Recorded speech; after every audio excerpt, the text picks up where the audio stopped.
शिवसेनेचे वरिष्ठ नेते भास्कर जाधव आपल्यासोबत आहेत। आपण त्यांच्याशी बातचीत करणार आहोत। अनेक दसरा मेळावे झाले, याच शिवतीर्थावरून अनेक शिवसैनिकांना आदेश देण्यात आले। पावसाचं सावट जरी असलं तरी देखील या ठिकाणी दसरा मेळावा होतोय। तुम्ही देखील या ठिकाणी उपस्थित आहात, काय तुमची भावना? असं आहे की पाऊस तर पडतोयच, मी पण पावसामध्ये उभा आहे आणि शिवसैनिक वारा असू दे, पाऊस असू दे, ऊन असू दे, वादळ असू दे, संकट असू दे, कुठलीही आपत्ती असू दे, त्याच आपत्तीला आपल्या छातीचा कोट करून जो सामना करतो, त्यास आपत्तीग्रस्त परिस्थितीला तोंड देतो, तो शिवसैनिक।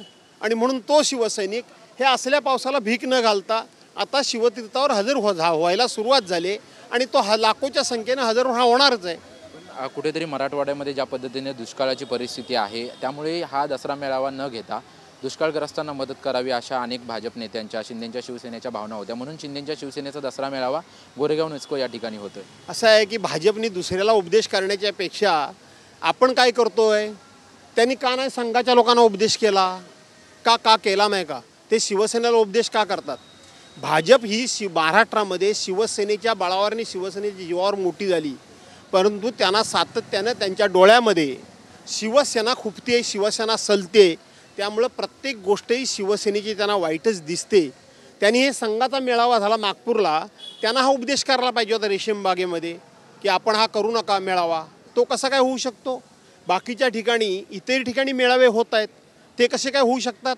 वेगवेगळ्या गडांवर मेळावे होत आहेत, त्यांना उपदेश भाजप का करत नाही? दुसऱ्याचं बघायचं वाकून आणि आपलं ठेवायचं झाकून, ही भाजपाची प्रवृत्ती आहे। दसरा मेळाव्यामधून नवीन संकल्प शिवसैनिकांना देण्यात येतो पक्षप्रमुखांच्या वतीने। आगामी महानगरपालिकेच्या निवडणुका आहेत, स्थानिक स्वराज्य संस्थांच्या निवडणुका आहेत, याकडे कशा पद्धतीने पाहताय? कारण की आत्तापर्यंत ज्या काही निवडणूक झाल्या त्या महाविकास आघाडीच्या वतीने झाल्या, परंतु आता नवीन पक्ष तुम्हाला जोडू पाहतोय, ते म्हणजे मनसे। दोन्ही बंधू एकत्रित येण्याच्या देखील चर्चा आहे। पहिली गोष्ट एक मी स्पष्ट करतो, महाविकास आघाडीच्या कुठल्याही स्थानिक स्वराज्य संस्थेच्या निवडणुका झालेल्या नाहीत। महाविकास आघाडी म्हणून एकत्र फक्त एक लोकसभा आणि एक विधानसभा, दोनच निवडणुका एकत्र झाल्या आहेत। महाविकास आघाडी म्हणून निवडणुका झालेल्या नाहीत। तुम्ही भाजपवाल्यांसारखं हे लोकांच्यामध्ये नॅरेटिव्ह सेट करू नका। भाजपवाले हे असेच बदमाश, ते असंच नॅरेटिव्ह सेट करतात। आणि म्हणून आजपर्यंत महाविकास आघाडी म्हणून आमच्या स्थानिक स्वराज्य संस्थेच्या निवडणुका झालेल्या नाहीत। यावेळेला काय होईल ते पाहता येईल। मनसेबरोबर निवडणुका युती होईल की नाही होईल, तो निर्णय आमचे पक्षप्रमुख उद्धव बाळासाहेब ठाकरे घेतील। भाषणाकडे सर्वांचं लक्ष आहे। भाषणाकडे भारत पाकिस्तान सामन्यावरून देखील मोठ्या प्रमाणात टीका केली होती।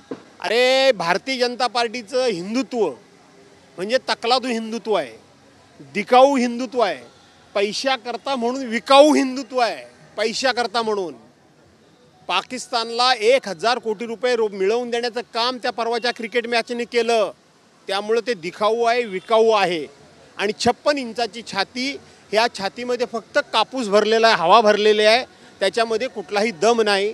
त्यामुळं या ठिकाणी टीका असं नाही, तर वस्तुस्थिती आम्ही मांडलेली आहे। आमच्याशी बातचीत केल्याबद्दल आपण बघतोय की दसरा मेळाव्याला थोड्याच वेळामध्ये सुरुवात आहे। भास्कर जाधव पोहोचलेले आहेत आणि ज्या पद्धतीने भाजपच्या वतीनं शिवसेनेवरती टीका केली जाते, त्यामुळे जी 56 इंचाची छाती आहे त्या छातीमध्ये भुसा आहे अशी टीका पंतप्रधान नरेंद्र मोदी यांच्यावरती भास्कर जाधव यांनी केलेली आहे। कॅमेरामॅन सिद्धेश नाईक सह निवृत्ती बाबा, TV9 मराठी, मुंबई।